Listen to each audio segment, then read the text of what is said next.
Good evening. Welcome to Grand Blanc Township Board Meeting for Tuesday, April 30th. If we could all rise for the pledge, please. I pledge allegiance to the flag of the United States of America and to the republic for which it stands, one nation, under God, indivisible, with liberty and justice for all. And Clerk Robertson, could you call the roll, please? I would be happy to call the roll, Mr. Supervisor. Trustee Hugo? Here. Trustee Fike? Here. Trustee Raridan? Here. Trustee White? Here. Treasurer Kilmer? Here. Myself here. Supervisor Bennett? Yes. 7 members present, a quorum. Thank you, and now I'll entertain a motion for approval of the agenda. Motion by Ms. Hugo, supported by Dr. Reardon. Supported by Raridan. On the agenda, Trustee Raridan? Yes. Trustee Hugo? Yes. Trustee White? Yes. Trustee Fike? Yes. Myself, yes. Treasurer Kilmer? Yes. Supervisor Bennett? Yes. 7-0, motion passes. Thank you. And now we'll move to public comments, and we have a special guest this evening with Commissioner Dr. Brown is here with us. And we appreciate you even joining us on Saturday for the Community Cleanup Day. It was great to see you out there and helping us out. So thank you, Dr. Brown. It was my pleasure, and I just want to commend you and your entire team here for making it such an organized event and bringing in so many partners to help clean up our community and make it look good. So I thoroughly enjoyed the day. It was nice, even though it rained a little bit. It was still a good day. So thank you, Supervisor Bennett, for having me. And I'm not going to take up a whole lot of time. I just want to give you a couple of things that are going on in the county, just to give you an update. The first thing is the Genesee County Recycle Day. Just want to make sure you're all aware of that. We have 4 scheduled events: Tuesday, May 21st, Tuesday, June 18th, Tuesday, July 16th, and Tuesday, August 20th.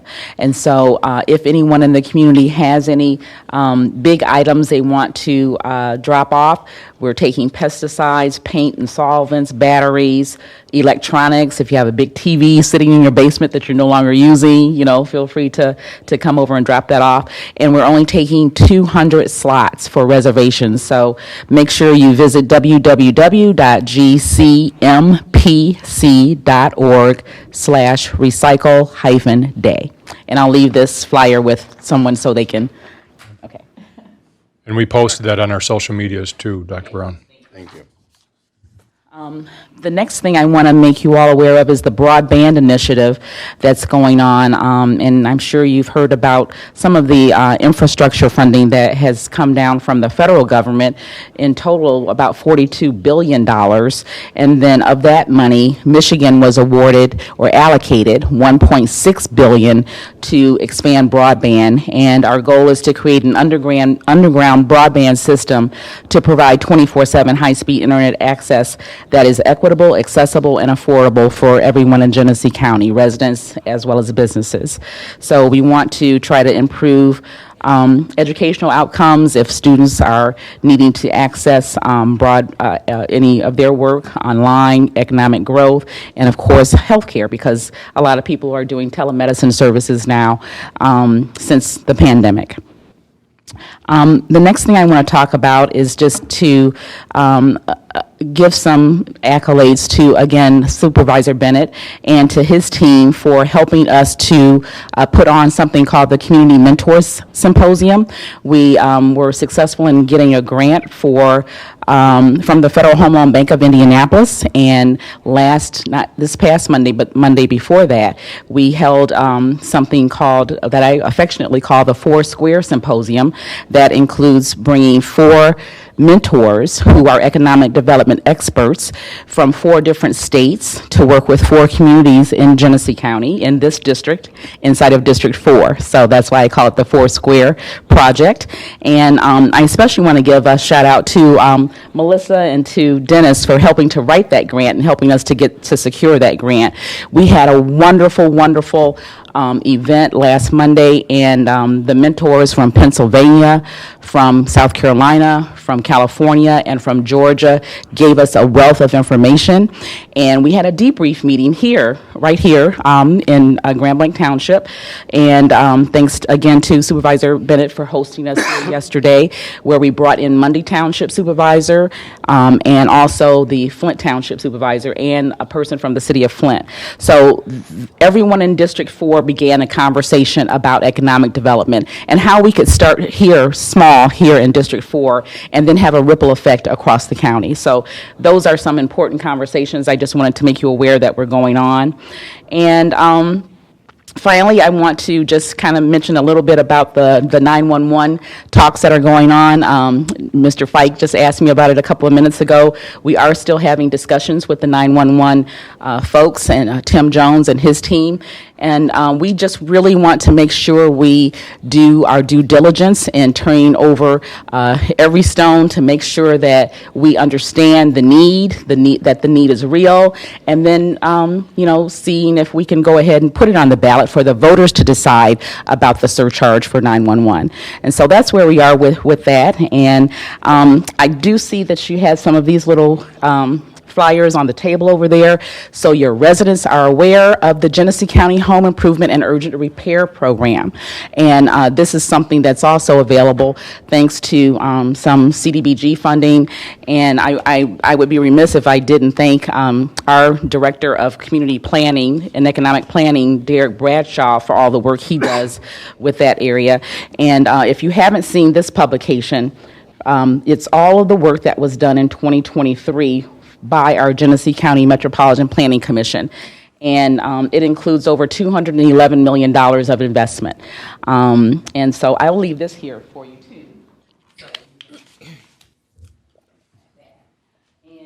Oh, I forgot one more thing. I just wanted to remind everybody that every senior citizen center in the county received $100,000 in ARPA money to help improve their buildings, to help with infrastructure. And so we had a chance to meet with and review proposals from Grand Blanc Township and the other townships here in my district, District 4, and they are just super excited about getting that funding and doing some improvements to the Senior Citizen Center. So we're happy to be able to work with them, and just thanks to all the folks here in Grand Blanc Township for being such great partners. Thank you. Dr. Brown, if I might, on the broadband, I don't know, are they still able to, because I noticed the date on it. Have they extended that date for input or what? That date has passed for input, but what we're in the process now of reviewing proposals to try to get more community engagement so that we can demonstrate where the holes are in terms of broadband in the county. So even if you have broadband, though, we want people to participate when it opens back up so that we can see what the speeds are. Yes. In various parts of the township, so that if you've got really slow, internet, and you can't do it from your phone, you got to do it from your Exactly. Your desktop at home. Exactly. Yes. Just a word on the Community Mentor Symposium and the follow-up debrief meeting we had on Monday. I think, Mr. Limita, Ms. Roberts, myself, would all agree that that was fabulous, even if we didn't have the people come in, which they were fabulous. But I think just getting people together to discuss the ideas and how do we work together to improve development and job creation and those types of things, placemaking right here in our corner of the world. I think it was a fabulous thing that you did as far as bringing us together. So thank you. Thank you, and I think it spun off a lot of great ideas that we're going to be working on. So thank you for doing that. You're welcome. My pleasure. Anything to add, Dennis, on that? I think it's important that people recognize that Dr. Brown was the driving force in bringing this thing together, getting this grant. She came and looked and said, what difference can we make in the district? And it started off with just a simple conversation, and then there's a couple Zoom meeting follow-ups, and as it's coming to a fruition here, we're really excited about the offshoots and the dividends that it's going to pay. And again, it won't just be in District 4 and Dr. Brown's district. It's going to have far-reaching effects across Genesee County. And one person's success, one community's success is everybody's success. And I think you saw that kind of spirit of cooperation coming together with everybody. We sometimes get siloed, so you were the driving force behind that, so thank you. You're welcome. My pleasure. Mr. Fike, you had a question? The $1.6 billion for Michigan, did it break out Genesee County? Well, that's what we're trying to do, is get our fair share of that slice of pie, that $1.6 billion. And what it's going to take is us putting together a dynamic plan that demonstrates that we do have lots of areas that are unserved. We do have lots of areas that are underserved. And so the better we're able to demonstrate that with a map and other evidence, I think we'll be able to get what we deserve here in our If county. somebody's out there that's watching that needs help with broadband, where did they go? Is there a website or something? Well, right now, it's still in the phases of pulling this together, pulling all the partners together, and it's not something that's going to happen overnight. Our end goal, I think, is to make broadband more like a utility service in the county, and to really foster more competition because among the internet service providers. A lot of times what's always marketed by the internet service providers is not what's delivered by the internet service providers. And so we want to kind of, hold hands with them and say, look, let's get some, real competition here. Let's get some quality service, and let's reach every corner of our county. Thank you. It's going to take some time. The nice thing is that 123 Net just put a fiber optic, high-speed fiber optic through the township, and it's supposedly the backbone for a lot of different providers to be able to use, so hopefully that will help us Yes. eventually. And I want to mention one really exciting outcome from the Community Mentor Symposium, and that is that Grand Blanc Township, along with the other townships in District 4, now have access to something called Retail Lease Track, which is a software program that we purchased as a result of this grant that's going to give us a playbook for retailers. And once we go into this software program, we can identify what the qualities are, what the characteristics are of a community in order for a certain retailer to come into our community, so we can kind of, prepare ourselves for, going out there and getting any retailer that we want to come here. So, anyway, that's one byproduct of the symposium. But thank you again for. Dr. Brown's promised to get a Trader Joe's here. No, I'm not promising that. That was my wish.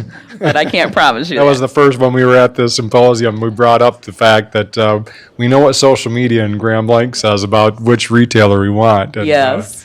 I would love to have a Trader Joe's here, but I'll tell you one prerequisite that the software told us about Trader Joe's: you have to have a large population. So we're going to work on getting more population, and ultimately that Trader Joe's. Exactly. All right. Thank you very much, Dr. Brown. Thank you. Okay. Any other public comment? Okay. See no further public comment. We'll move on to approval of the consent agenda, if somebody cares to make that motion. Motion by Mr. Fike, support by Mr. White. Supported by White. Trustee Fike. Yes. Trustee White. Yes. Trustee Hugo. Yes. Trustee Raritan. Yes. Treasurer Kilmer. Yes.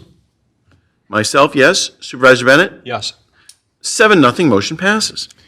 All right, thank you.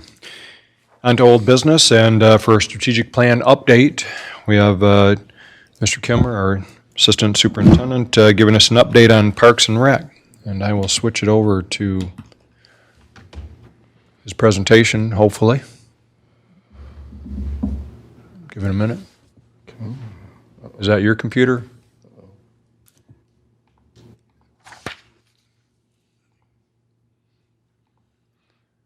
Here. There you go. There we go. Good evening. So tonight, I want you guys to take a look at our 2024 strategic plan, not only the improvements we've been making throughout this year at the park, but also the improvements that we've made at the park since the millage started in 2017. So to give you guys an overview, combined with millage funds, ARPA funds, and grant dollars, The total amount that we've brought in is about $3.5 million to the Parks and Rec. This is strictly for capital improvements. This is not operating costs with Parks and Rec.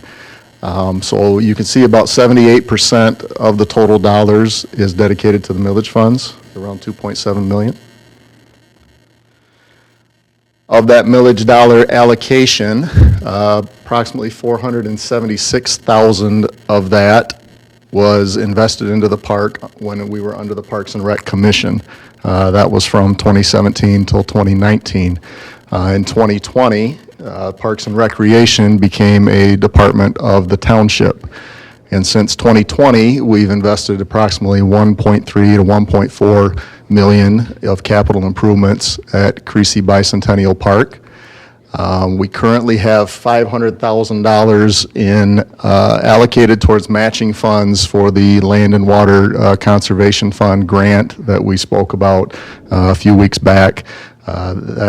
That's an application for a 2025 grant. If we are awarded that, we will be looking to improve the parking lot, upgrading the South Pavilion, and adding some other accessible features at the park.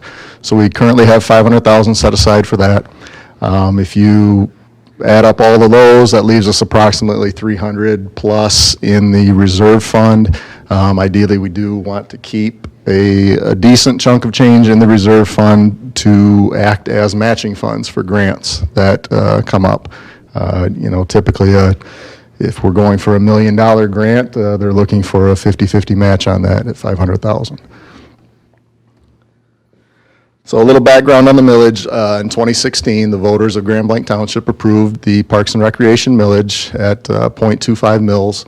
The focus of that millage was for capital improvements at Creasy Bicentennial Park and as well as Perry McGrath Historical Park. That's the Perry House out there on Perry Road.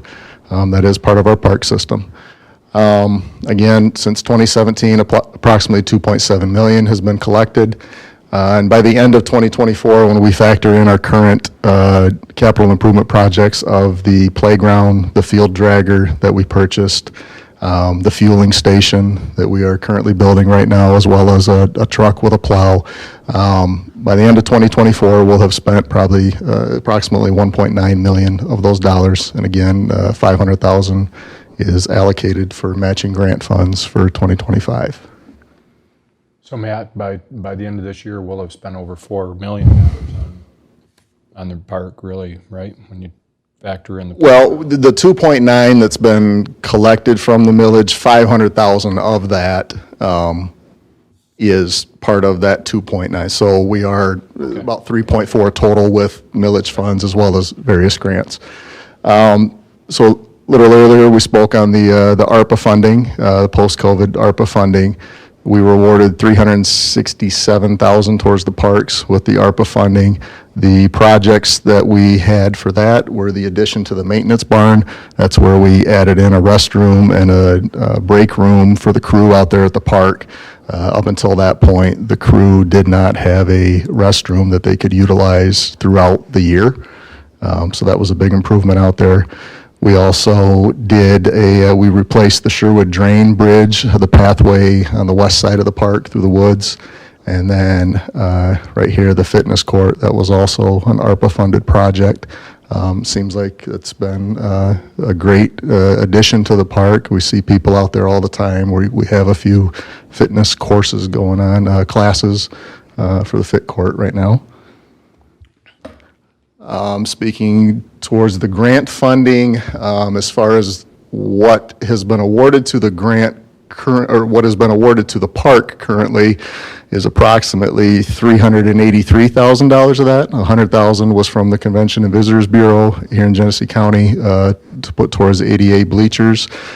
We do have all of those bleachers assembled and up at Bicentennial Park around the softball fields. $283,000 currently has been awarded from the Federal Community Projects Fund. This was a grant that we applied to on the federal level through Kilde's office. A potential $500,000 land and water conservation grant for the parking lot that we spoke of. And then also, if you're taking into account the non-motorized pathways into Parks and Recreation as well, we've been awarded currently to date $1.4 million in various grant funds towards the $2.1 million estimated Cook-Embry Road pathway project that we are looking to start next year in 2025. So I just wanted to kind of go through a little bit and highlight some of the improvements that were made. The 2017 through 2019 was under the Parks and Rec Commission. Some of the capital improvements out there at that time, security cameras, getting the multi-purpose field up and running that is up there at the North Pavilion on the north end of the park. We purchased a few pieces of equipment for the parks crew, a truck, mower, Kubota, dump trailer. We replaced some roofs out there on the upper quad pavilion and the pond view pavilion, so that one is currently gone. That was a tornado hit on that pavilion. We also replaced fencing on 4 of the backstops in the lower quad area and upgraded the roller hockey and basketball courts during that time. 2020 was obviously a slow year, COVID year. Not much happened out there, so we're going to skip ahead to 2021. $185,000 went into the park. The primary project at that time was resurfacing 4 softball fields at the lower quad, fields 7 through 10. 2022 was $165,000. We had to do some restoration work on the multi-purpose field. An irrigation system was also installed on the 4 lower softball fields, fields 7, 8, and 9. Purchased a couple of new zero-turn mowers and a cab and plow for a Kubota. And then in 2023, we really start taking off a bit. We're up to $468,000 in capital improvements at the park. This is where we added some accessible pathways, parking, the bleacher pads, replaced numerous field fencing and backstops. We renovated the restroom and built in a concession stand in that building out there. We purchased 2 new Kubota utility vehicles. Those have been a lifesaver for our parks crew. It's much easier to get around the park in those Kubotas rather than pickup trucks running everywhere. And we also demoed the splash pad. It was a safety concern, no longer usable. So that was part of a capital improvement project for 2023 as well. And now into the current year, 2024, $519,000 is projected to have been spent by the end of this year. Our big item this year is the accessible playground. I've been in contact with the installer and the supplier. They're looking to get started here within the next couple of weeks, possibly the week of May 6th. Is when they're looking to get started, so that's going to be an exciting time out there. This year we've also purchased a field dragging machine, a new truck, the fuel stations that we talked about a couple of weeks ago, and we're going to be implementing a new software for Parks and Rec this year that makes it much easier for us to manage. As far as our non-motorized capital improvements, again, this is talking about the Cook-Embry Road pathway, a 2025 targeted project. Projected cost of $2.1 million. $1.4 million is funded through grants currently at this time. That includes a $1.1 million transportation alternative program, a TAP grant. And then we were also awarded $300,000 from the MNRTF fund, the Michigan Natural Resources Trust Fund. So the focus for 2024 and beyond, we're always going to be continuing to seek grants with the assistance of our grant writer that we hired on last year to help us go after some of these grants. Accessibility at the park is a big, big item. We're going to focus on as many accessibility improvements as we can throughout the park. Parking obviously is a big issue at the park. We have numerous softball tournaments, baseball tournaments. This past weekend we had the Grand Blanc lacrosse tournament. I'm sure everybody in the community would tell you that we need more parking at, at the park for these events. We really need to start thinking about building out a strategic plan for the Perry McGrath Historical Park and the house.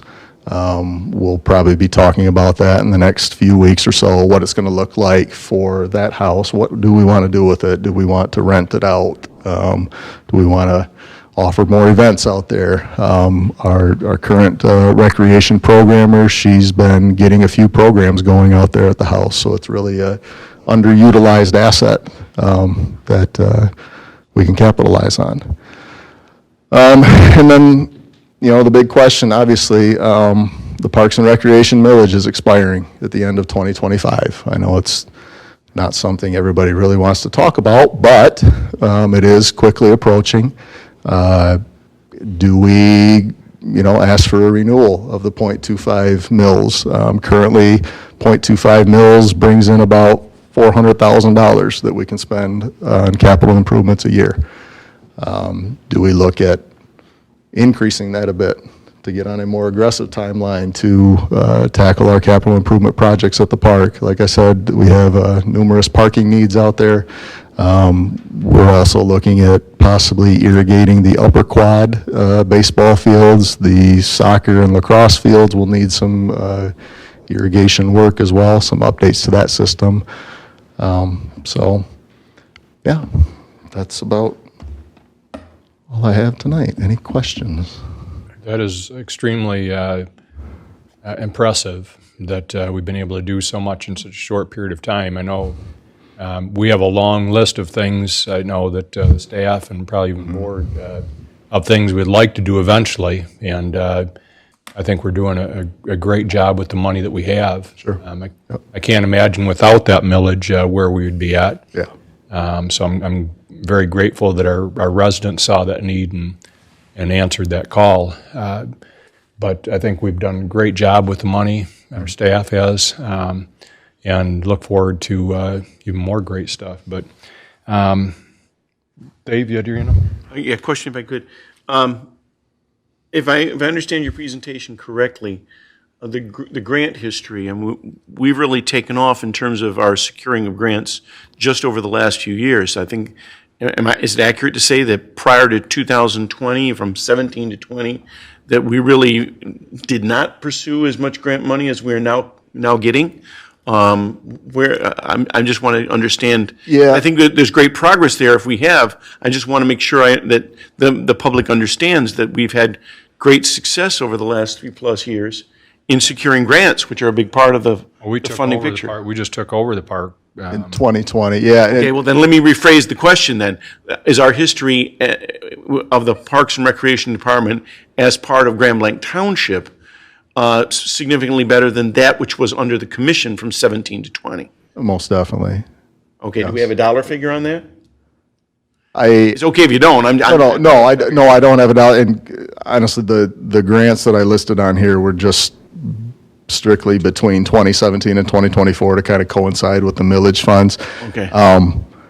I do know there were some grants that were utilized to purchase the land itself for the park. Right. I don't know. Probably there may have been one for the road. I don't know it's- exactly what the dollar figure was, or Great to draw a comparison, but really, we don't have a lot of the records from prior to us taking over. I Correct. don't believe that we could accurately depict what, the difference would be. Mr. Lemata? One of the issues that we faced prior to us taking it over is a previous board had allowed a cell tower to be constructed out on the park, and then they encumbered parkland, so we lost 50 points on every DNR MNRTF application when we tried to get a grant, and it made us non-competitive because we had encumbered parkland. So that was a long fight that we had been engaged in with the DNR for years about what can we do? Can we find some other parkland? Can we somehow offset it? Can we mitigate it in any way? And we tried several times. Former Parks and Recreation Director Patrick Linehan, shout out to Patrick, he worked on it doggedly and finally got the DNR to acknowledge that that was not encumbering any actual parkland, usable parkland. So that freed us up to be able to qualify for grants again, and we've had success with it moving forward. But a big part of it, you know, when it was under the Parks and Recreation Commission, when I got here in 2015, and there has been some misinformation out in social media about the horrible condition of our park, and quite frankly, either that person has never been in the park or it's misinformation on purpose.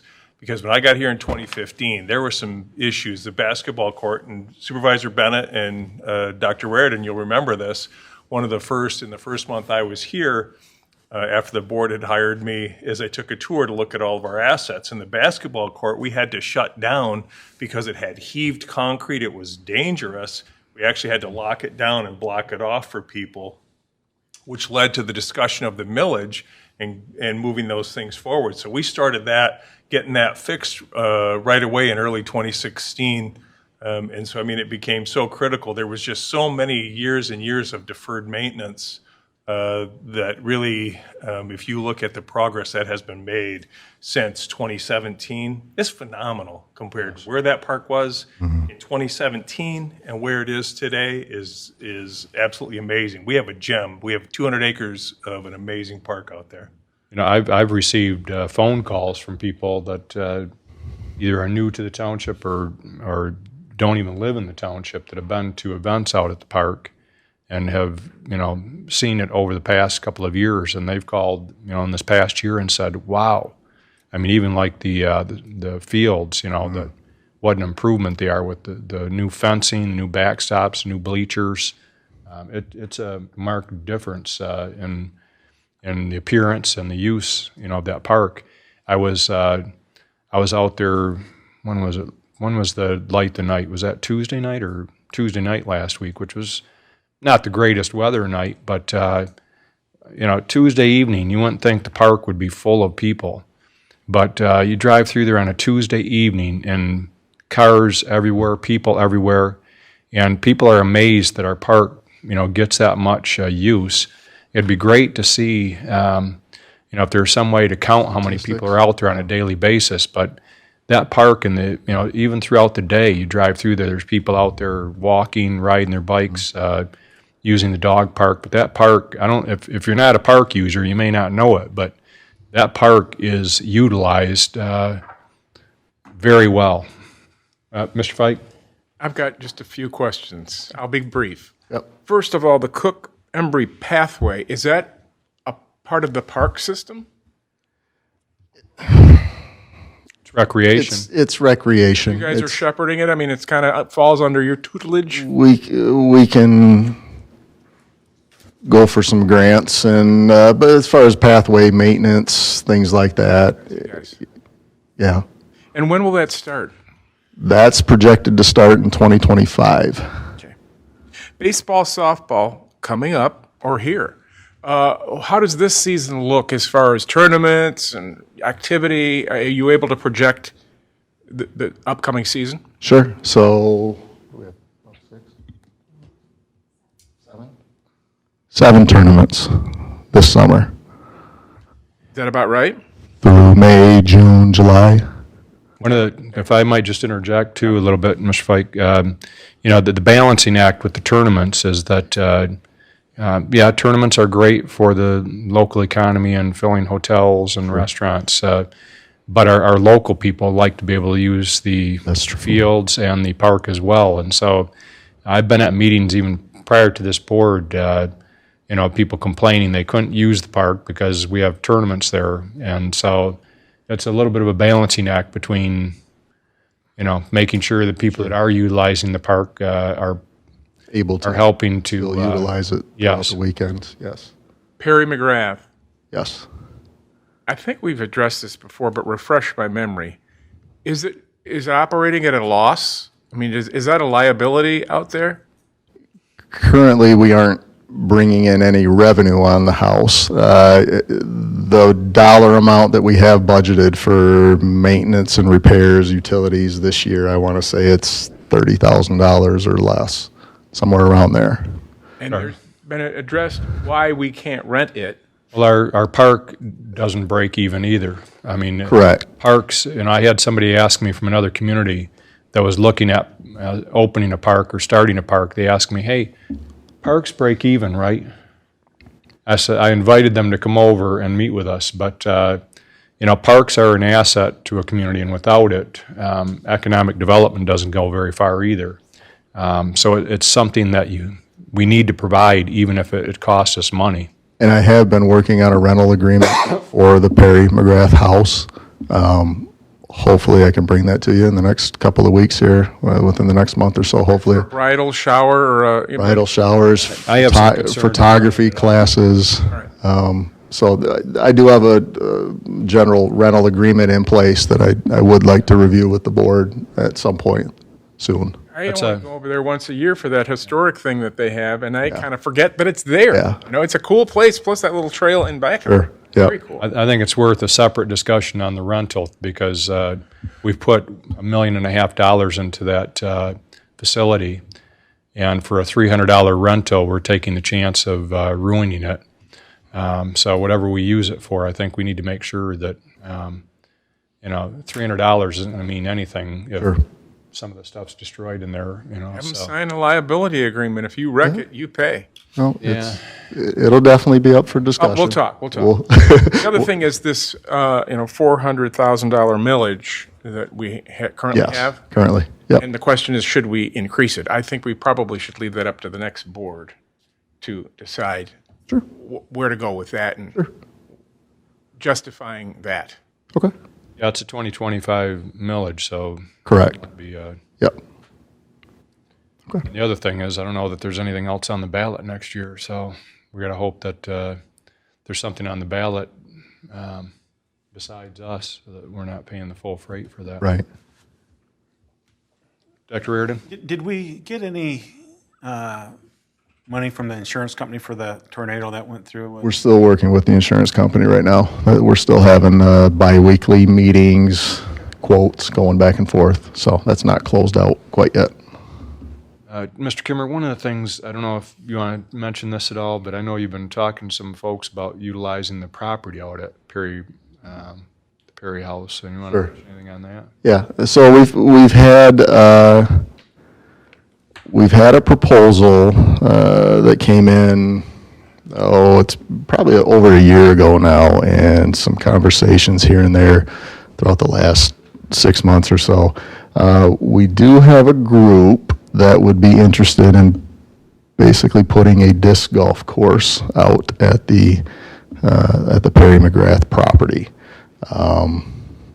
We haven't gotten too far into talks with that. Obviously, we'll review that with you guys at some point if we do decide to move forward with that. But that is there is a group out there that's interested in utilizing some of the trails and the low-lying areas back there for a disc golf course.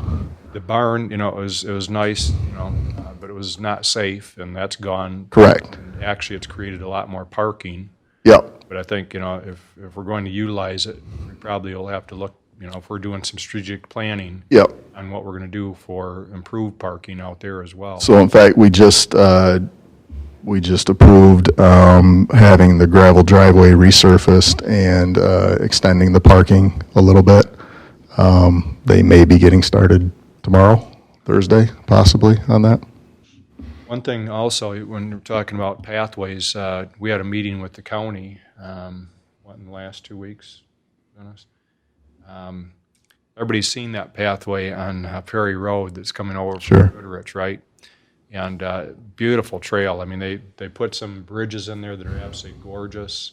It's going to eventually lead all the way from Goodrich to the East Middle School, right? And East Middle School has granted some property for a trailhead there. The problem is that they planned this thing and budgeted it in 2019, and costs have doubled since then, probably on most construction.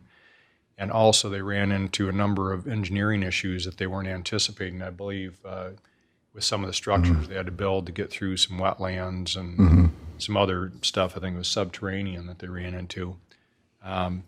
So they came to us and said, hey, kind of running out of money on this project. It's part of the Iron Bell Trail. And they asked, they're looking for another 700 or 750,000, Dennis? $750,000 to finish the section. Well, they started the project from Goodrich, so it's going to be that the Grand Blanc portion isn't built until they can find the money. Our money, that we're putting towards pathways already been committed towards the Embry Cook Road, Correct. Extension to the Dort Highway. So we really, right now are tapped out with pathway. We're spending probably over the past several years, $1 million a year is spent here in the township on pathways. But anyways, the bottom line is that if you don't see that path moving real quickly, it's because the county's looking for some money to complete that section into Grand Blanc Township. So, would it be possible, that slideshow is excellent, but if we could turn that into some kind of, loop thing or something on our social media, on our website, I think that's something we need to get out to our public to show all the great stuff that our staff is doing, you and the staff and Dennis are doing out there at the park, because that's a significant investment and significant turnaround to that park. Absolutely, yes, we can get that out there. Okay. Anything else for Mr. Kimmer? Great job. All right, thanks, guys. Okay, thank you. Okay, under new business, the board will consider a motion to approve the quote to upgrade PipeLogic 6.5 PACP software to Phoenix PACP software for $20,145 and authorize Township Superintendent to execute all related contracts, documents, and POs. And we have Mr. Cooley with us this evening. Good evening. Good evening. So this is our asset management software. About a year ago, the board had approved to purchase a new CCTV truck. It's a closed-circuit televising truck that has a robotic camera that we run through the sewer system so that we can maintain our asset, make sure that there's no issues with inside the sewer system. Now that we've received the truck, our software that's on the old truck, which was a 2010 model, is not sufficient to go along with this new equipment that we've purchased. So there's an upgrade to switching from the PipeLogic software to the Phoenix software. We did reach out to another competitive source that offers software as well, and it's called WinCan. It's a very popular software that has been in use for a lot of years. To go with that system would be an increased purchase off the bat, and then it has a yearly software dollar amount of like $17,050. Currently, what we would do is we would upgrade. It's about a $20,000. I think it's $20,145 to upgrade to the Phoenix, and then there's a support fee of $2,500, which is what we're currently paying for with the PipeLogics. It's a much less costly option then. Any questions? Is the motion in order, Mr. Supervisor? It is. Then I will make the motion on item 7A. Okay, is there support? Support by Ms. Hugo. Support by Ms. Hugo. Trustee White? Yes. Trustee Raridan? Yes. Trustee Fike? Yes. Trustee Hugo? Yes. Myself, yes. Treasurer Kilmer? Yes. Supervisor Bennett? Yes. 7-0, motion passes. Item B, the board will consider a motion to approve the proposal from Rowe Professional Services for the design engineering services for the Embry and Cook Shared Use Pathway for the amount of $110,500 and authorize the Township Superintendent to execute all related contracts, documents, and POs. Good evening again. So this is the pathway that you had been talking about previously with the parks. This is the actual design of the pathway that needs to take place, and I have, with Rowe Engineering, I have Mr. Haymeyer with me that he can answer any questions that you have towards this proposal. Okay. Good evening. So, Mr. Haymeyer, you guys probably have taken some preliminary looks at that land along there, or maybe not, or property? Yeah, we have. We did preliminary engineering with the road commission. There's 6 easements we've got to get. We've already started working on those. Okay. We've got 2 secured, received 2 more today. That's news that I just told Melissa, the road commission has got those. So that's great. We've got 4 out of 6 and just need to work on the last 2.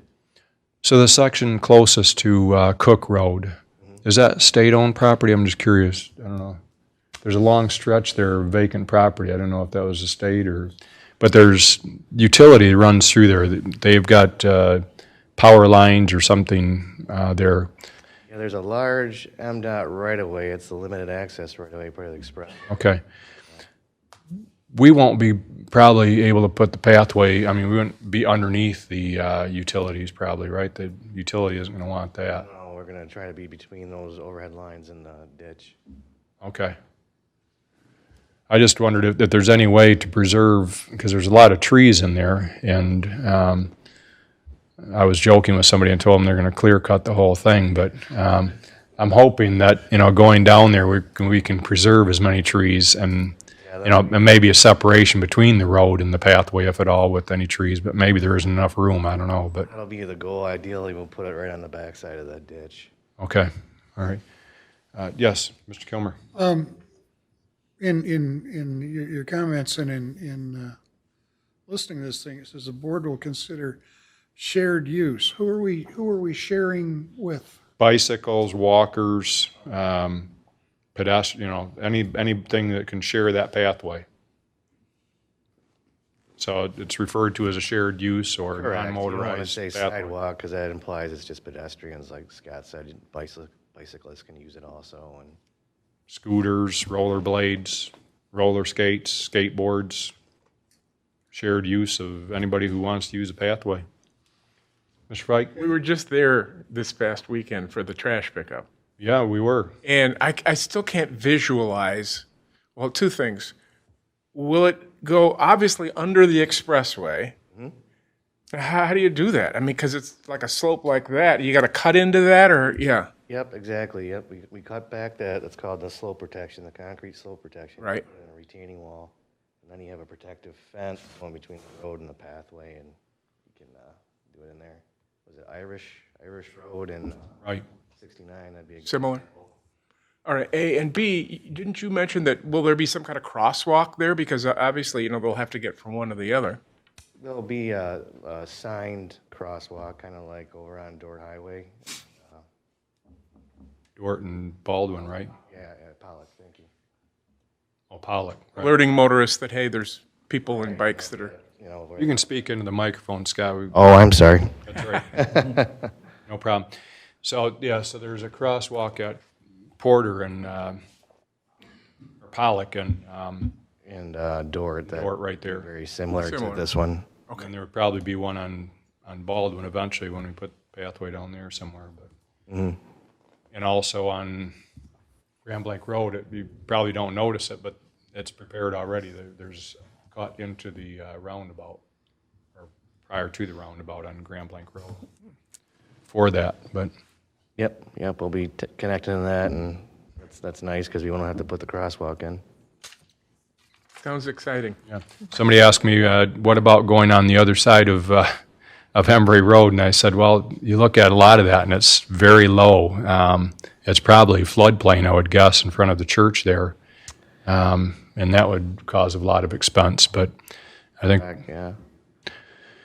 well, good, this project's moving forward, and I think everybody's excited to see it happen. So anybody have any questions or concerns anymore? And yes, we did pick up quite a bit of trash at that, near those overpasses.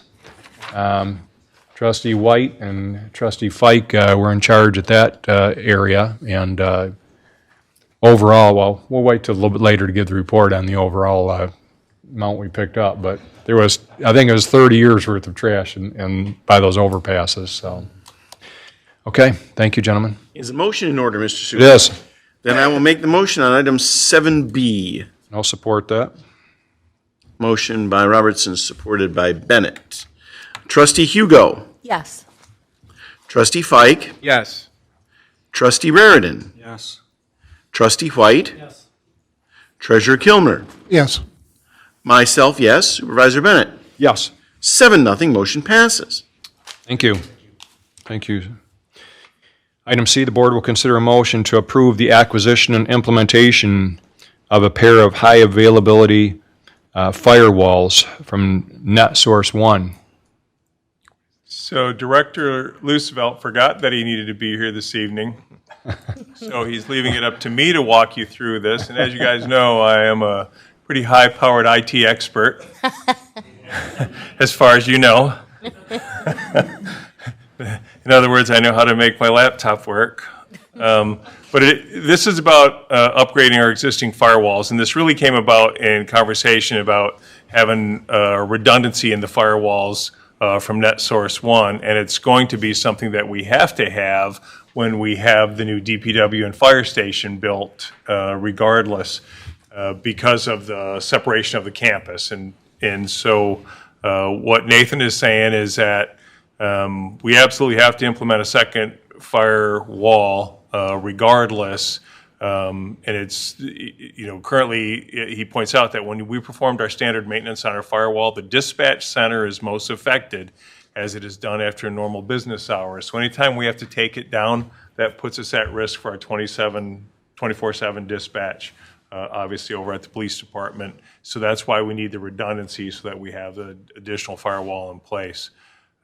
He had a couple of options that he has gone through, and his recommendation is going to be with the 3-year firewall licensing that does come hardware configuration implementation and a 3-year license. The other option was to do it on a 1-year firewall license.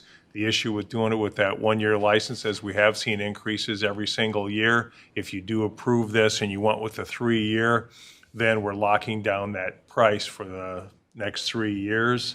Otherwise, you can expect to see, you'll do it at the same cost for that first year, but then each successive year after that, you can expect to see not just the same amount for the licensing fee, but some sort of inflationary factor is going to be put on there. So knowing that we're going to move it forward, we're not going to change it once we have that in place. The recommendation remains that the board would consider the approved acquisition and implementation of a pair of high availability firewalls from NetSource One, a current vendor of ours, including the 3-year firewall licensing for $36,468. So option one.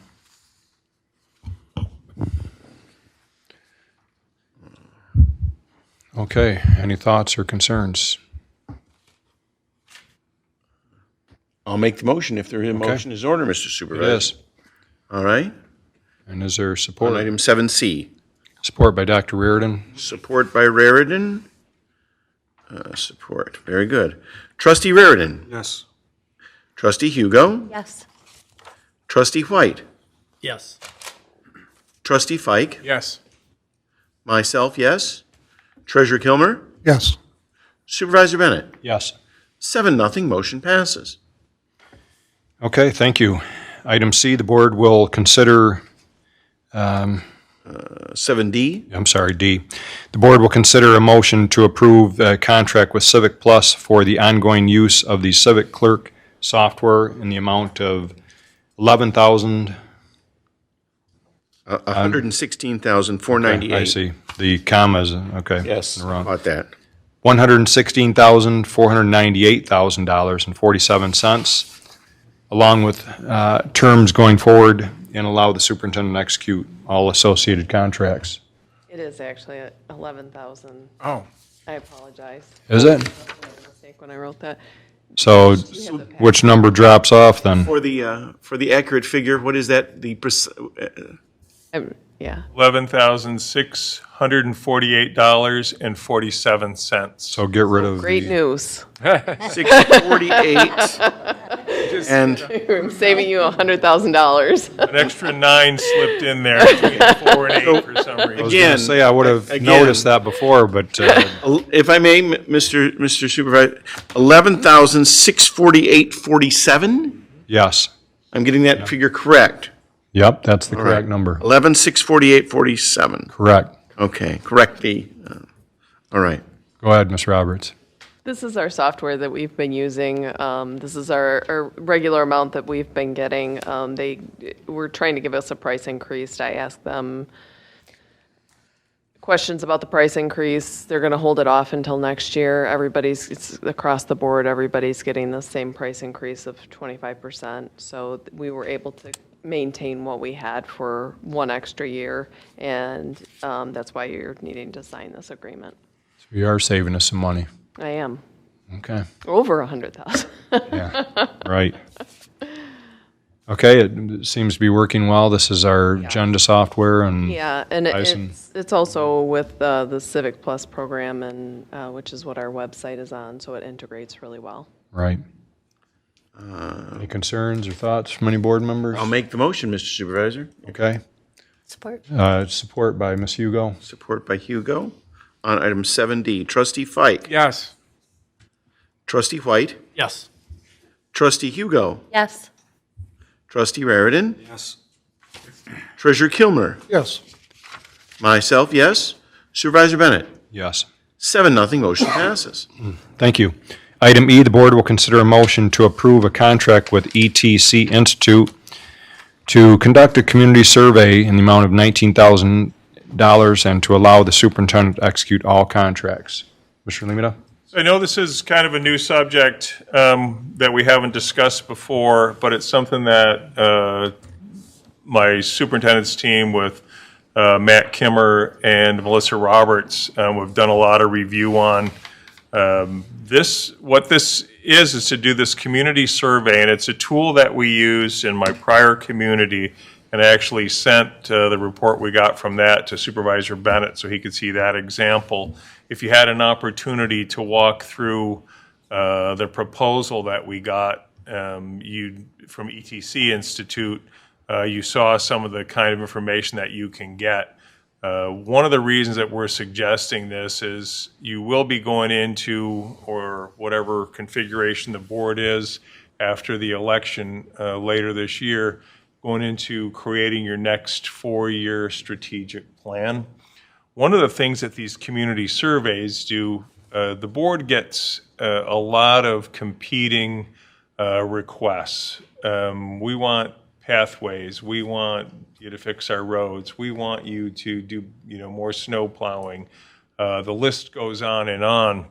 So having the community survey and using a company to conduct that for you, what they will do is they will conduct a survey and they will make sure that the responses that they get reach every corner of the 36 square miles of our township borders.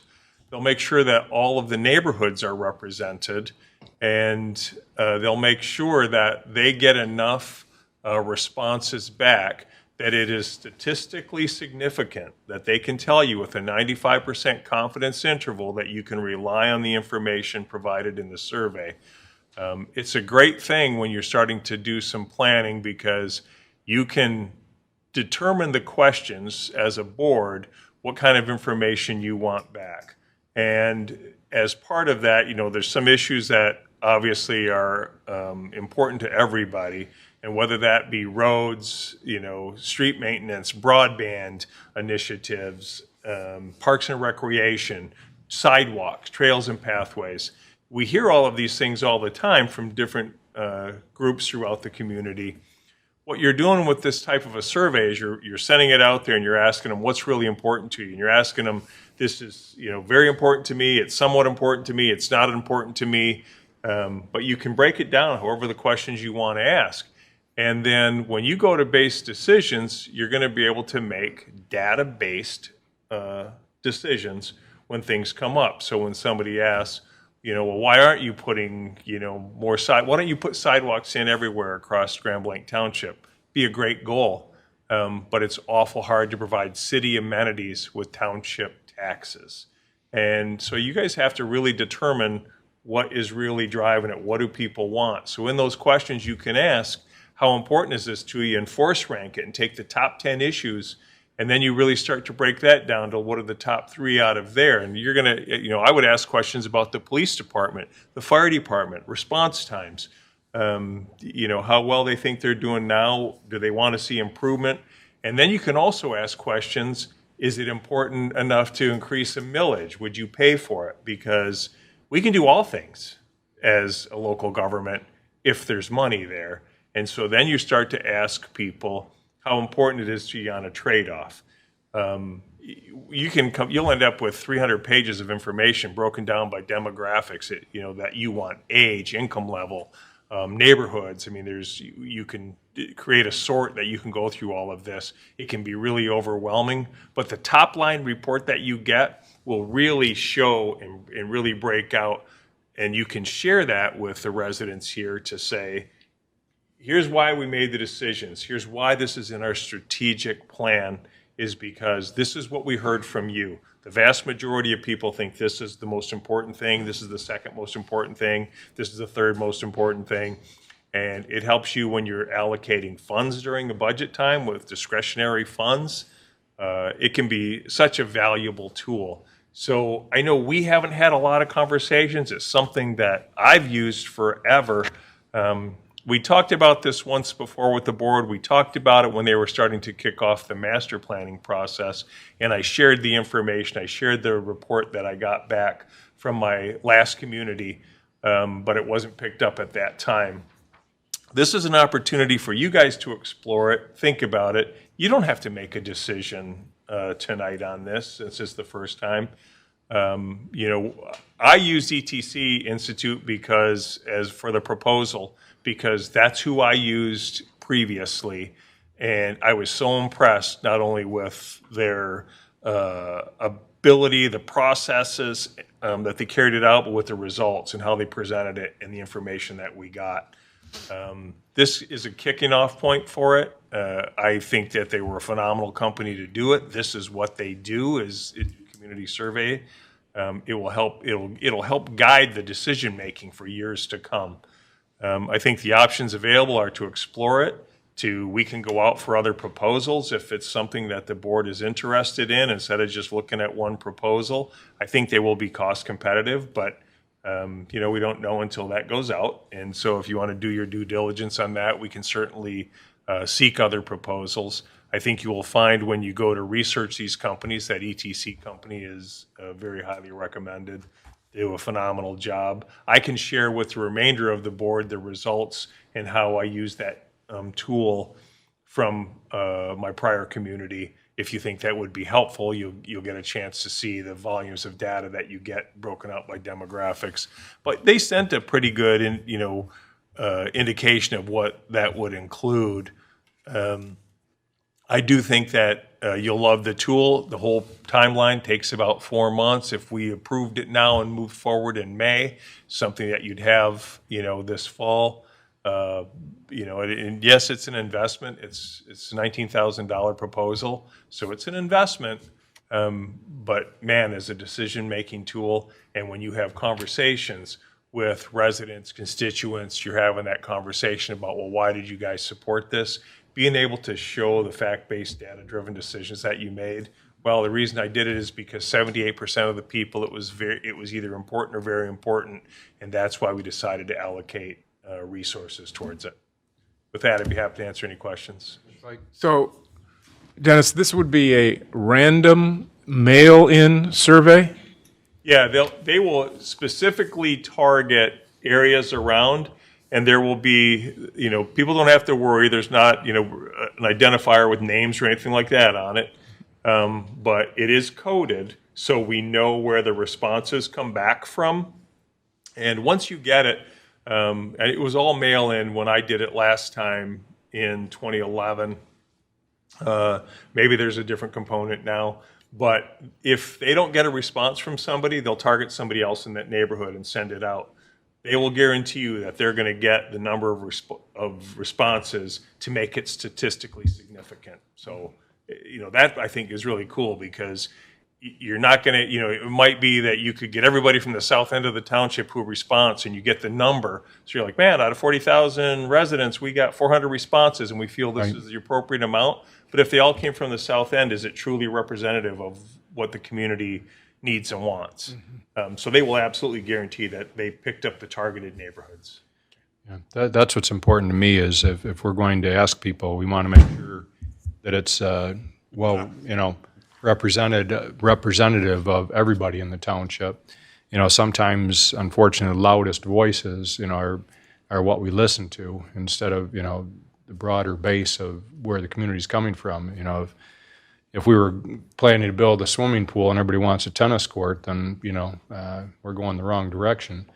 I think this, statistically, speaking, I think would be the way to go, to make sure that we are getting everybody. One of the things I would want to make sure of looking at, and Dennis did send me the results from the survey in Marquette, and it's overwhelming, the amount of data that they give, because as Dennis said, that, they'll ask, okay, which of these is important to you, rank them, but then it also asks, like you mentioned, is this high enough priority to, which of these services would you decrease, to have this, or would you want to have added cost to your, millages to pay for this? And, some people may reconsider their thoughts if they think, well, I don't want to have to cut the other services in the township to be able to do this. And so it makes people think a little bit too about what they're asking for. And as Dennis says, we can do everything if we have money, but otherwise we've got to prioritize things. And that's really what this board tries to do, is prioritize, where we're spending our residents' money. One concern I would have is because it's such a huge volume of information, I'd want to have somebody help us to walk through some of the highlights of it after it was done, just so we can fully utilize all the information and know where things are coming from and what it's suggesting. I don't know, any thoughts on it? Scott? Yes. Is that what Supervisor Bennett just described in terms of analysis and presentation? Is that part of what is provided as part of the survey? Will someone come in and It provide can be, they'll either provide a briefing? They would either be happy to do it on a Zoom or Teams meeting, or come in person if you want to pay to have that individual come. I think a lot of it, we could probably do a Teams meeting. I think it's self-explanatory when you go through it. Another big component is the benchmarking aspect of it, because it's not just how well we're doing compared to who knows. They specifically show you benchmarking, like, versus Michigan versus the U.S., so that when you're asking, are you satisfied with your police services? Are you satisfied with your water sewer? Are you satisfied with your fire services? And it will show your responses versus your region and versus national responses. So it really does help you benchmark what you're doing. And like I said, a lot of those, when you look at the overall report, the first report, you might get 30 pages of done in graphs, so it's real visual about what's most important, how many people appreciated it, and it kind of force ranks it down. But it's the other data behind. You can buy more. It was actually, you see it in this proposal where you can get a bigger breakdown, and you can do sort functions, and you could get into paralysis by analysis in an easy way. You really want to look at it more from that top line. And like I said, what's important for you guys to measure is the key here. So the kind of questions, the kind of services, the kind of questions that you as a board wish to ask, or the information that you want from a great cross-section of the community is what's most important. That's what's going to help you drive your decisions. Any thoughts? Yeah, so in the police department, we did it for 20-plus years, that we would send out surveys to all crime victims. And we sent them out to every victim, for 20-some years. And we found it helpful. We mailed it out. We didn't force anybody to respond. But we found that helpful. And I was reading over, the Proposal. I was reading over the proposal, but specifically how they were going to mail. They were going to provide a link for people that They want to finish it online. Well, that everybody could, respond if they wanted, but that's not what they're going to concentrate on. They're going to concentrate on the Target. random sample that they have, but they would provide that. So there's a lot of work in this, and I think you'll get a lot of valuable data. And 19,000 is probably not very much for the amount of work they're going to be doing. So that's what I have to say. I mean, and we'll be lucky out of those, if the typical response rate, I mean, a great response rate, not the typical, a great response rate in social science would be about 25%. And if they're going to get us better than that, you're going to have. That's phenomenal. You're going to have a pretty good gauge on where people are at. I would say even less than 10% is probably what's typical, you know. Yeah, 10 to 15, but like I said, in social science, if you hit 25%, you hit it out of the ballpark. And especially if it's the 25% that's representative statistically of your. Right. And these people, they said right here that they're going to, guarantee these response rates. So A number of people will get it mailed to them and they'll throw it in the trash. There's going to be a number of people that mail. That's what happens with most surveys. Yeah. And so, but they are allowing people to call in to finish the survey. So let's say somebody is having trouble, they're going to provide a number where you can call in. And then for the rest of the community, they're going to provide an online thing according to this. So. And we hear it at certain meetings, hey, I never knew, when we talk about the master plan, we get people saying things like, I never knew you guys were getting community input, even though we put it out there for 2 years, that we were looking for community input. And one other thing, because I think they were suggesting that the township write the questions. I think I would be very leery of that aspect, because they should meet a certain criteria for, social science. My previous experience, they will assist, they will guide you in the development of the questions based on the information you hope to receive. Because because you can tailor a question and you can get the answer you want from, we don't want from how the question is written. Right. And so you want to avoid that completely. But what I'm thinking is maybe if we gave them a broad, how do people feel about the police? Write a question for that. How do they feel about the parks? And let them write it from as the expert in this. And then at least let the executive board review those questions, and then you can make adjustments. I mean, that's. Yeah, I agree. You can ask the question to get the results you want, Exactly. You want to prevent. Exactly. And if they're the experts, I would prefer that they did it. Any thoughts from any other board members or concerns? Sound like something we want to move forward on? Yeah, I'll make a motion that we move forward? move forward with it. Okay, is there support? Mr. Fike? Motion by Raridan, supported by Fike on item 7E. 7E. Trustee White? Yes. Trustee Raridan? Yes. Trustee Fike? Yes. Trustee Hugo? Yes. Myself, yes. Treasurer Kilmer? Yes. Supervisor Bennett? Yes. 7-0, motion passes. Just a final comment on that topic, that item. At the community cleanup that we had, one of the media asked me, why was this cleanup a priority? And I said, well, our board strategic plan outlined that we wanted to improve the curb appeal and the branding of Grand Blanc Township.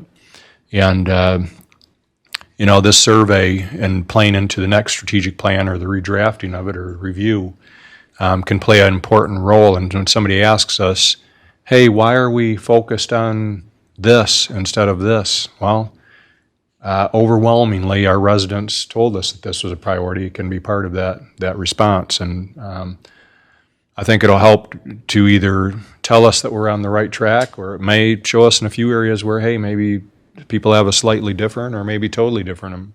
And by the way, when we did it for the police department, because I was the one that implemented Yeah. it, we hit routinely 40 to 50% return rate. Wow. Which, that speaks for the police department, how the people thought about it, so. Right.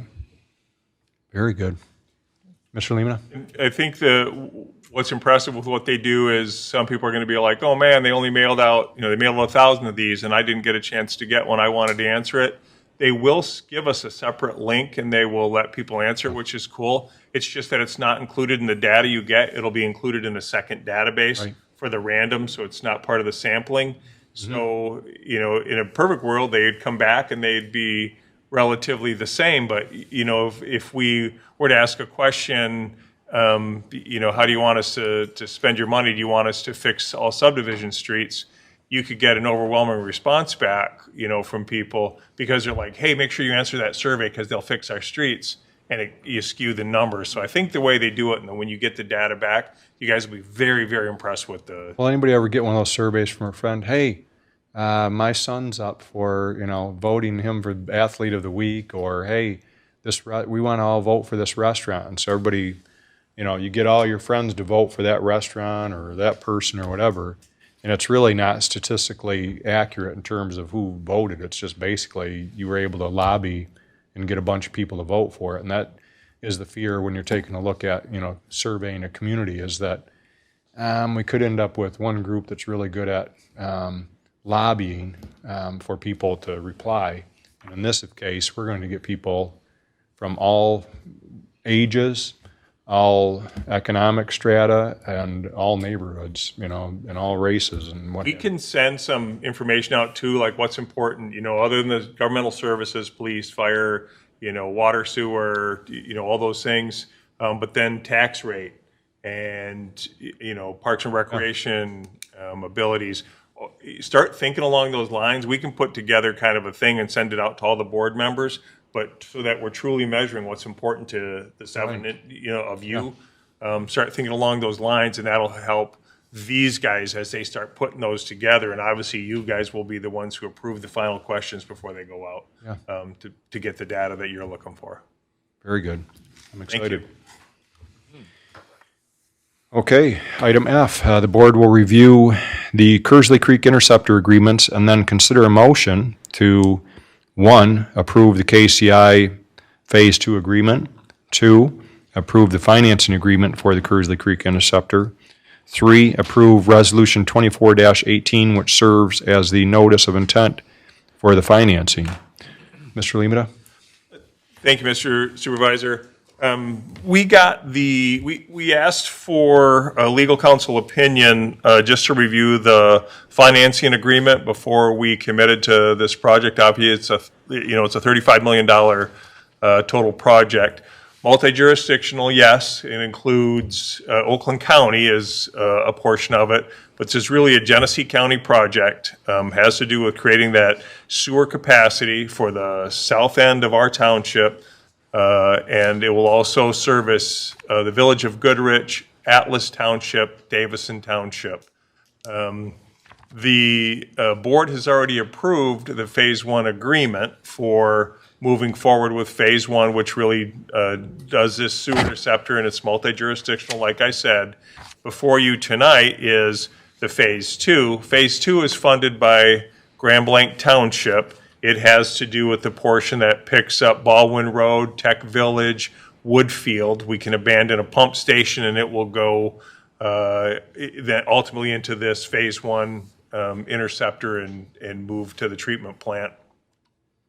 The financing agreement, the Genesee County Drain Commission, WWS, has applied for and received SRF funding, low interest funding, they would qualify for it. And what their proposal is that they will, they've applied for the funding, they've been approved for it, so they'll actually sell the bonds for this funding. And then we're basically committing in the finance agreement to make the payments on it until it's paid in full. They can extend those payments out as far as 40 years. The funding benefit for when you get that revolving funds, that state revolving funds, is that there's also a component that after so many years, like 5 years of all making the payments, whatever, there's the possibility that you can get some principal relief, that they've recognized this project as a necessary project for your region, and they will give you a certain percentage, and obviously there's no guarantees, but a certain percentage of relief. So maybe they will, relieve 5% or 10% of your principal balance on this because it is funded through that special funding. We're not just selling bonds and moving it forward. It has qualified for SRF funding, so that's important. Again, we're not making the decision based on that because we don't know moving into it. We just know that there's a good likelihood that there is a potential for that. So this was very complicated agreement. I reviewed it and it had to be looked at. You guys did receive a attorney-client privilege communication that reviewed, since they're all tied together, the KCI Phase 1, which we've already approved, KCI 2, the KCI financing agreement, and then as a component of that is Resolution 2418, which is another notice of intent. We have to publish a notice of intent for the full dollar amount, $35 million, even though we're only responsible for our portion of it. But the total project goes out as a notice of intent. We have to do the same 45-day posting. Residents have the ability to ask for it to be a ballot measure for us going into the indebtedness. But it's multi-jurisdictional. It's sorely needed. We've got to do something. When we looked at it ourselves, and again, based in those 2019 dollars, 2018 dollars maybe, we were at $22 million. I did apply for and receive $1 million in ARPA funds from the county for our part of our portion of this. I also did a second application on behalf of all of the other municipalities. We got additional $5 million to pay spread out across all the municipalities. So we've got that. Oakland County put in $10 million of ARPA funds into this project. So again, you look at a nearly $35 million project, almost half paid for with ARPA funds, and then the low interest financing. I did leave on the agenda a closed session because of the attorney's legal opinion regarding the financial and approval of the KCI Phase 2, so that the option is available to the board. If you have any questions or you want to discuss, I know it's a lot of information. We didn't get the attorney's opinion until Friday at about 4 o'clock, so I sent that out to you on separate covers, so that you would have it. And then put the rest of these together after review. I had a few lingering questions that I wanted to work through on staff based on the attorney's comments, and then had a conversation with the Chief Deputy District Drain Commissioner Dan Potter yesterday to get my final questions answered. I can say from a staff perspective of DPW and myself that we are confident that we can move forward without picking up any undue liability, especially based upon the attorney's review. That I'd be happy to answer any questions you have. How much is this going to cost us? This is going to cost us about $15 million. And a big part of that, $3 million, $3.2 million for our KCI Phase 2 is 100% on the township.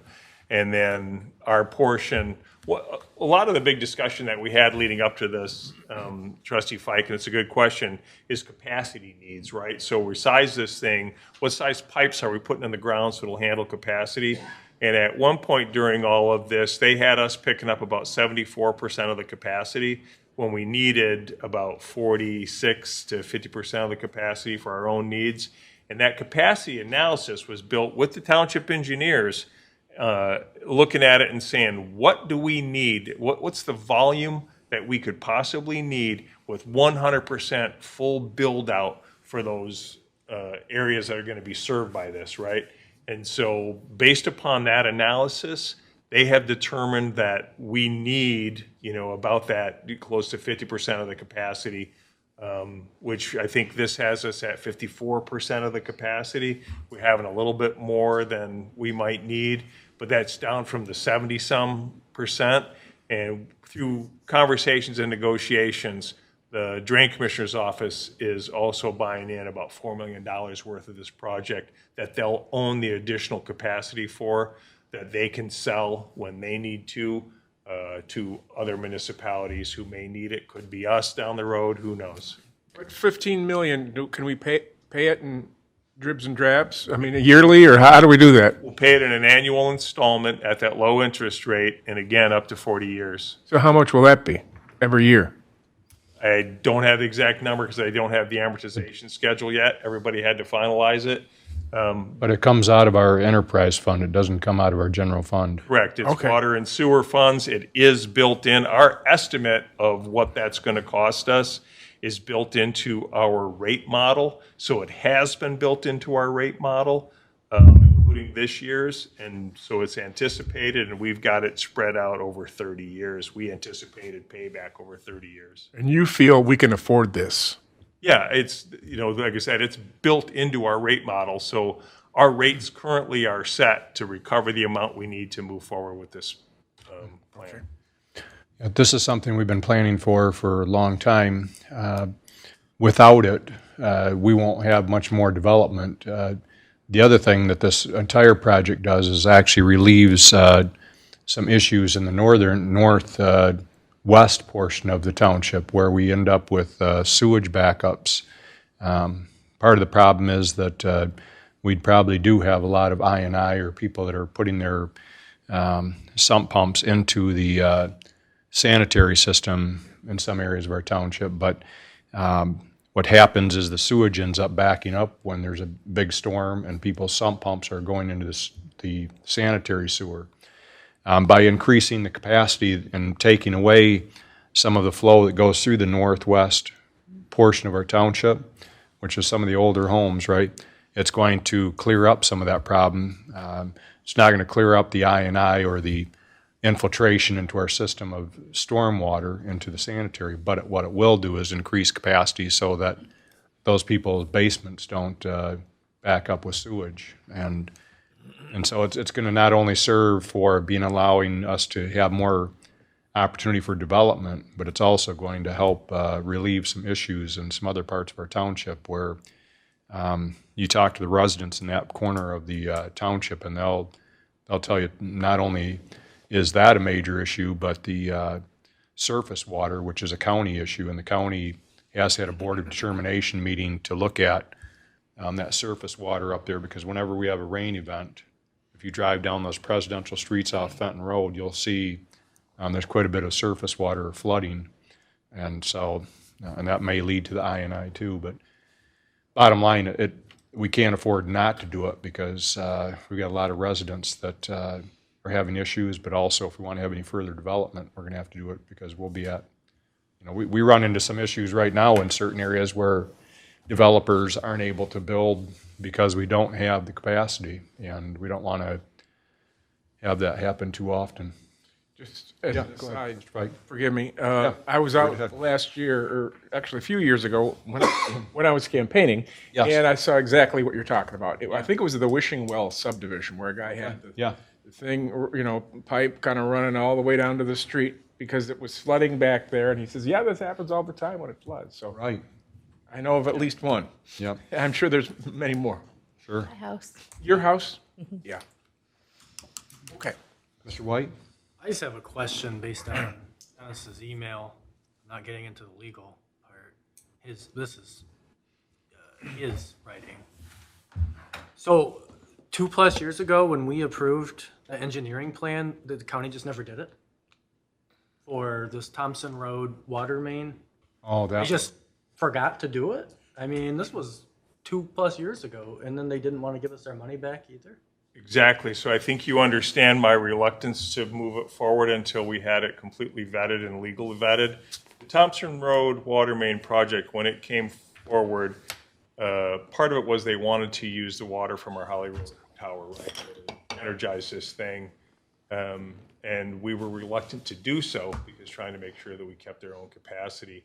We didn't need that project as much as this was really a Fenton Township. Right, I remember that, and they wanted us to build in a loop into the system. Yeah. And we were like, why would we spend all this money? But we were like, do the plan for future. And we would keep the engineering, right? So then, at some point during that project, when they were like, they sent the agreement that said, okay, here you go. The engineering wasn't done yet. They sent another agreement and said, move this forward. And I said, oh, no, we don't have any intention of moving it forward. We were pretty clear. And I went back and pulled the video of the actual meeting where we had the discussion. And this board was very, very clear that we were interested in participating in the engineering and that we would get plans to shelve until if and when we decided to move that project forward. Again, our concern was we wanted to make sure they were building the water tower. Then there would be true redundancy, not just us supplying it.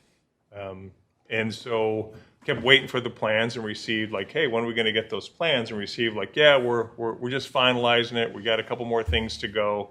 And then finally they said, here's the plans. They were plans that had been done in 2011. So I asked for a refund and said, I'm not paying you for plans that were done in 2011 that don't mean anything. This is what we're supposed to get. Here's the link to the video. Here's the time of the meeting where we had the conversation. We were very clear. Dan Potter was here and he understood the board's concern. They sent me back a portion. They refunded a portion of it. I demanded the additional $4,800. And they were like, well, we had some costs associated with it. I went back but we never got anything. You didn't even move it forward. You never did the part that we paid for. And they finally relented and refunded. So we got the refund, but obviously made me a little gun shy about just moving something forward. Also, I mean, we got this thing and gets emailed and it says, put this on your next agenda and we'll have somebody there to discuss it. Well, I wasn't comfortable with that, obviously, because I got it like the week before our next meeting. And I responded, I got to review it. I want legal to review it. The legal review took a little bit longer than I had anticipated even, but better safe than sorry. And I wanted to make sure, quite frankly, that we were entering into an agreement. I wasn't bringing an agreement back in front of this board that I couldn't look at you guys and say that I'm comfortable that we're protected. Yeah, I see some of these contracts misspellings, weird spacing issues. I'm like, we're the lawyers who drafted a couple of these contracts. It's just sort of, that's why if having the legal opinion is helpful, but I mean, and having that issue about them just holding our money for basically 2 years and doing nothing is not an encouraging way of doing business, I guess. Yeah. All right, well, I think it was wise to have the legal review and came back that they're fine with it, more or less, so. Yeah, I think you saw their comments. I mean, they probably had more comments on phase one, which we had already approved with some of the concerns there, but I feel like the questions I had on phase two have all been answered appropriately, and the financing agreement has been answered appropriately. Clerk Robertson? Yeah, through you, Mr. Supervisor, to Trustee White. Do you have a problem with the form of what's before us, or the substance, or both? No, it was just more of I just wanted to make sure that we actually had a legal opinion stating this was all fine. I kind of thought maybe somebody was going to be here tonight, in whether, it doesn't sound like Mr. Lang was doing this part, so I didn't know if that's why he's not here, or if somebody from this law firm would actually be here. I don't necessarily need to hear them just tell me exactly what they have written down either. It was just more of, well, when I see, again, and this is a major governmental agency, when I see just spelling errors that just pop out, weird spacing issues, and then saying, oh, well, they just basically took our money for a couple of years and didn't do anything, I think we should be a little concerned, and I hope everything works out well on this contract. So I think, Clerk Robertson, what Mr. White, what Mr. Lehman had said in the email was, our prior experience with regard to the Thompson Road, Baldwin Road issue. I remember the issue, and I predicated that, yes, he's glad that we had legal look at it so that we don't run into any issues given past practice. Okay. So. Fine enough. Thank you, Mr. Yeah, Supervisor. so I don't know if the board feels that we need to have a closed session still after receiving the legal opinion to discuss that, or if the board would be interested in moving forward on this agenda item at this time. I don't see what we're going to discuss. Okay. Well, if somebody wanted to go in depth on the legal opinion, I guess we could, but otherwise, I'm good with what the opinion stated. So you okay with making the motion? Somebody care to make that motion to move forward on this? Need three separate Okay. motions if we could. Okay, Mr. Kilmer's making a motion on the first, number one, approve the KCI Phase 2 agreement. Yes. Is there support? Dr. Raridan makes that motion. Okay. Motion by Kilmer, supported by Raridan on 7F1. Trustee Hugo. Yes. Trustee Fike. Yes. Trustee Raridan. Yes. Trustee White. Yes. Treasurer Kilmer. Yes. Myself, yes. Supervisor Bennett. Yes. 7-0, motion passes. Okay, I'll entertain a motion to approve the financing agreement for the Kearsley Creek Interceptor. Mr. Fike makes that motion, supported by Mr. Kilmer. Motion by Fike, supported by Kilmer on 7F2. Trustee Fike. Yes. Trustee White. Yes. Trustee Hugo. Yes. Trustee Raridan. Yes. Treasurer Kilmer. Yes. Myself, yes. Supervisor Bennett. Yes. 7-0, motion passes. Item F3, approved Resolution 2418, which serves as the notice of intent for the financing. 2418. Trustee White. Yes. Trustee Raridan. Motion. Sorry, do you have to have a motion for that? Yeah, somebody has to make the motion. Oh, I'm sorry. I thought I heard a motion. Nope. Okay. I was just Forgive reading. me. I'll make the motion. Okay, motion by Mr. White, Motion supported by White. by Ms. Hugo. Supported by Hugo. Beginning again. Trustee White. Yes. Trustee Raridan. Yes. Trustee Fike. Yes. Trustee Hugo. Yes. Myself, yes. Treasurer Kilmer. Yes. Supervisor Bennett. Yes. 7-0, motion passes. Okay, thank you. Item 8, future agenda items. We have coming up next board meeting with regard to our strategic planning is conversation with regard to pension and OPEB funding, and I think Mr. Limata is going to have some very good news for us, I think. But Mr. Limata, any comments? Literally, I haven't had time to go through this. I got it handed to me hot off the press about 20 minutes before the meeting started. But we have the valuation as of December 31st of 2023. And if I could get to it. I remember the numbers. Without further ado, your Now, funded ratio. Predicate it with what it was, I think it was 13% when I In took office. 2016, based on the December 31st of 2015, your funded ratio for OPEB, the employee post-employment retiree health care, was 13%.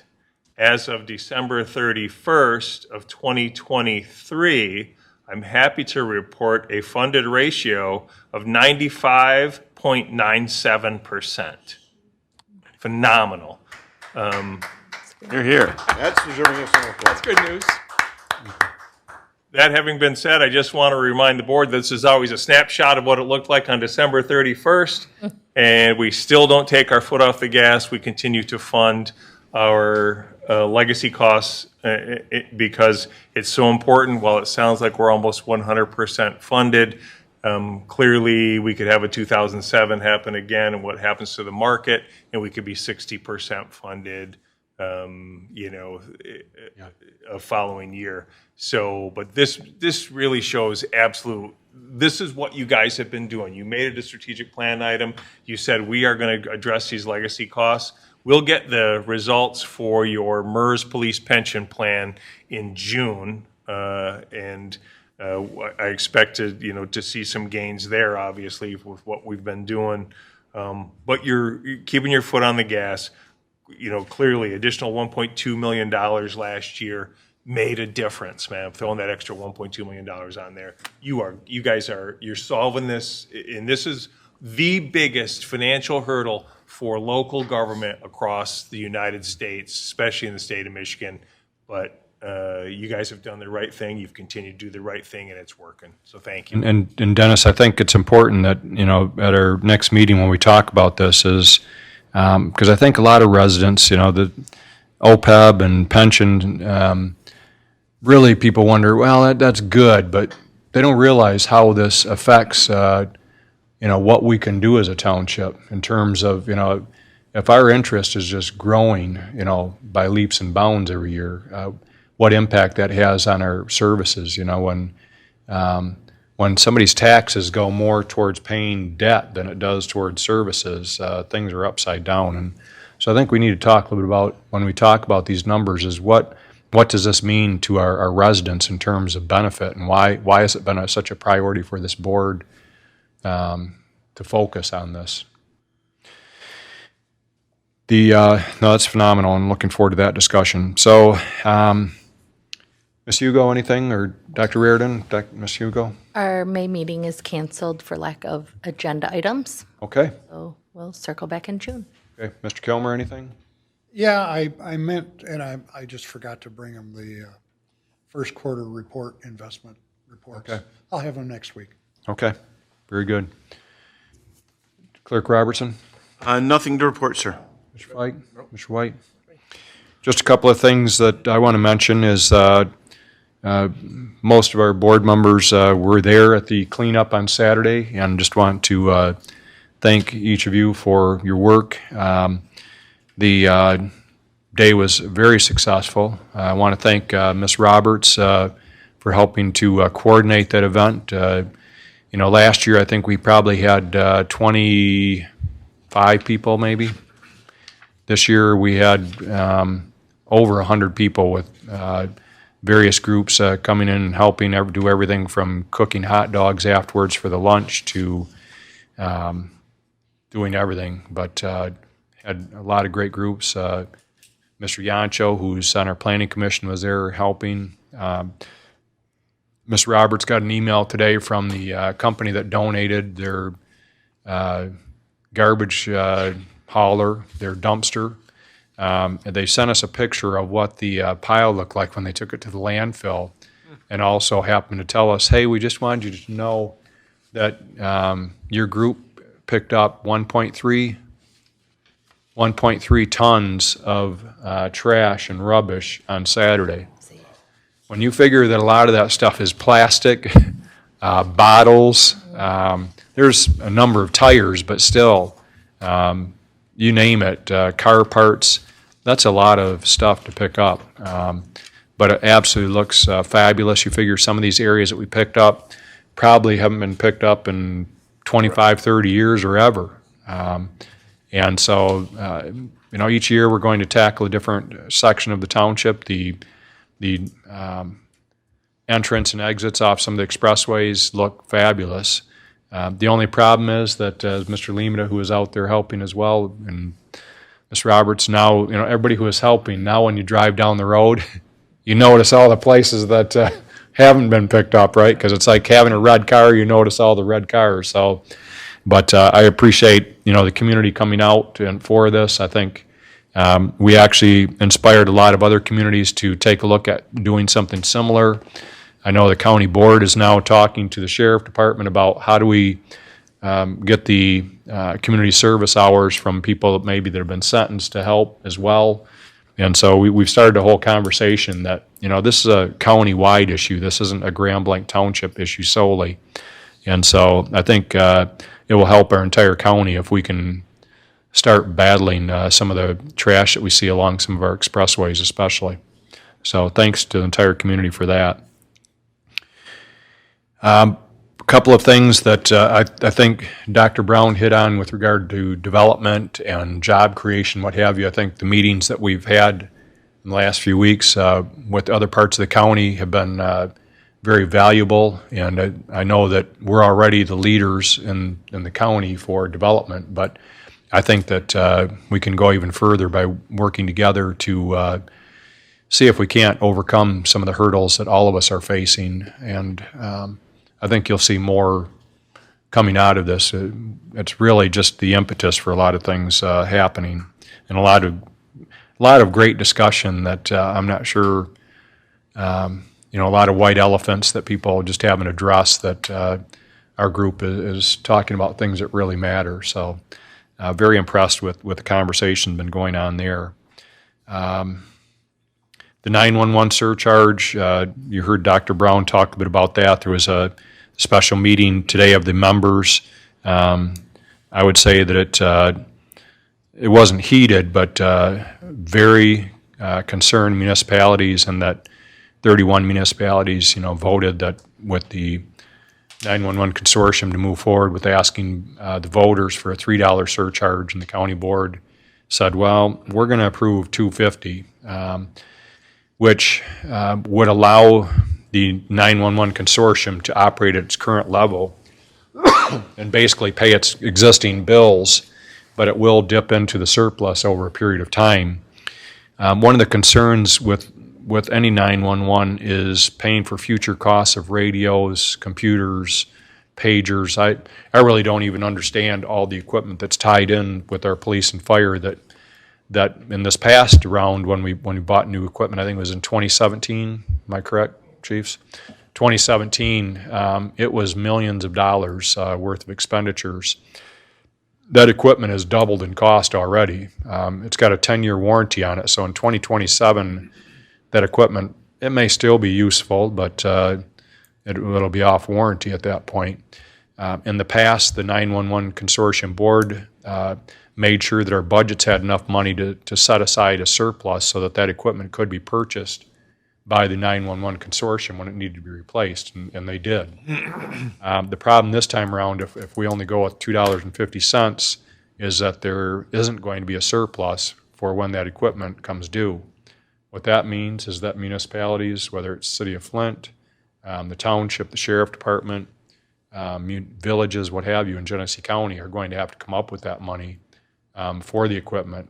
I know the county says they want to take some time to look for grants and what have you to try and come up with money for that, but I'm surely hoping that they do, because I don't want to have to try and pull $1 million out of our budget for replacing radios and pagers and computers at some point, 6 years down the road, or 5 years. So anyways, it's a concern, and we'll see where it goes. Yes, Mr. Fike? Just to clarify, this vote of the county commissioners, right? Yes. Would put it on the ballot, right? Right. And so it's not like they're approving this. They Correct. would say this much goes on the ballot, and you're saying it would be.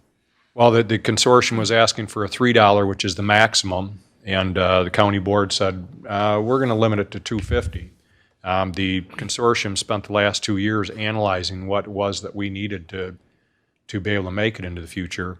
We're the 5th largest 911 in the state, and in terms of call volume as well, which is increasing. It isn't going down.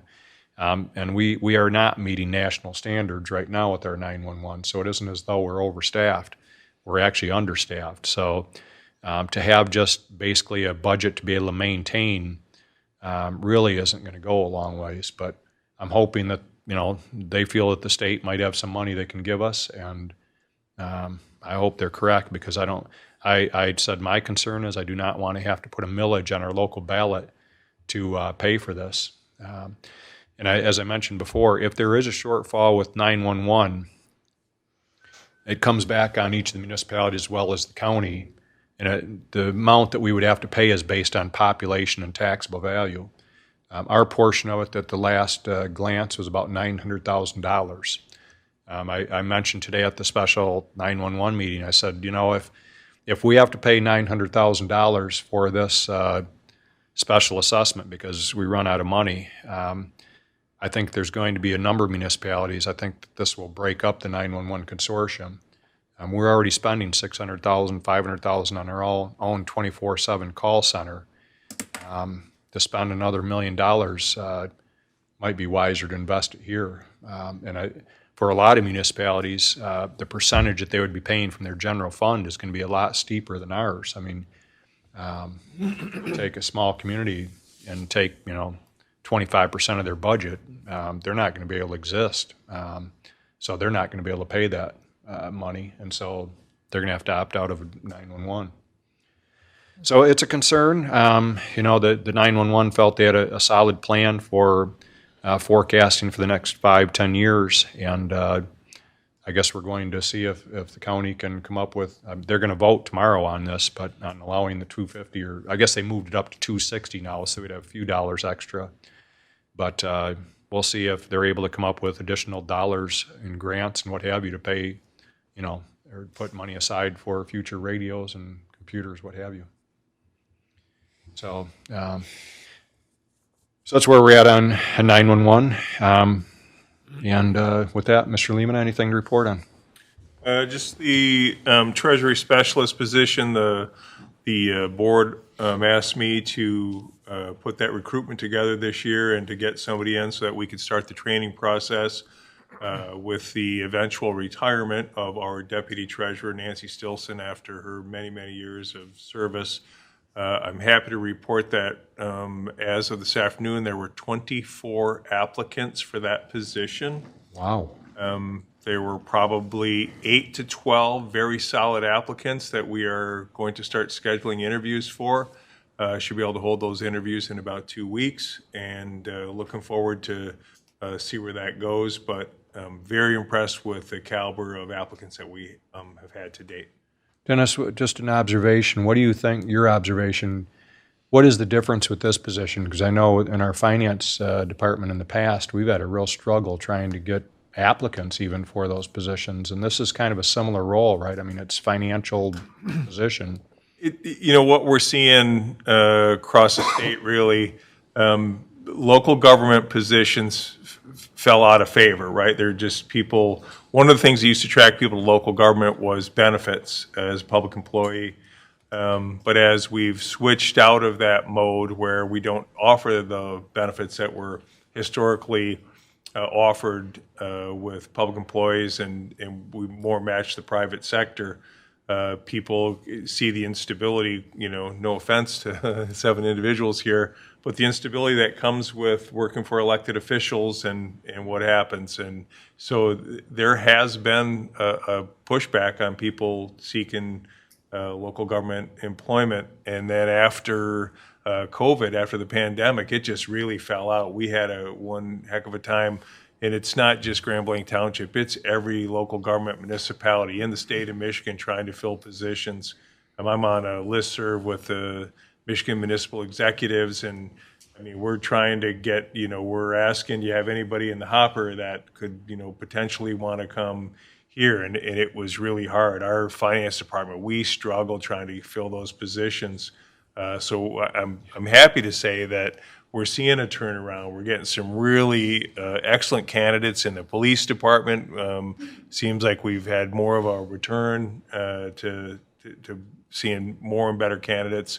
And this really surprised me, quite frankly. I mean, this overwhelmed me with 24 candidates, and like I said, half of them are qualified. Probably a quarter of them have direct treasury experience.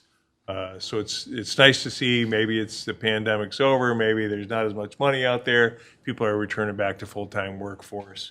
And then, quite frankly, Grand Blanc Township's reputation has vastly improved under the leadership of the 7 individuals who are sitting up here. So thank you for that. And I've seen it, and I know talking to our police chief, Chief Rennie, about this actually earlier today, was that some of the individuals we're able to recruit for police are coming from some pretty darn good departments to come to Grand Blanc Township, which speaks highly of our township and the stability that I think our whole team, whether it's the leadership on the staff and leadership with our board members. So that's great news that we're able to recruit that many people to apply for a job that typically wouldn't have that. So Okay, I will entertain a motion to adjourn. Mr. Fike, supported by Mr. White. All those in favor say aye. Aye. Aye. Okay, thank you, everyone. Like, White. We are adjourned at 7:54.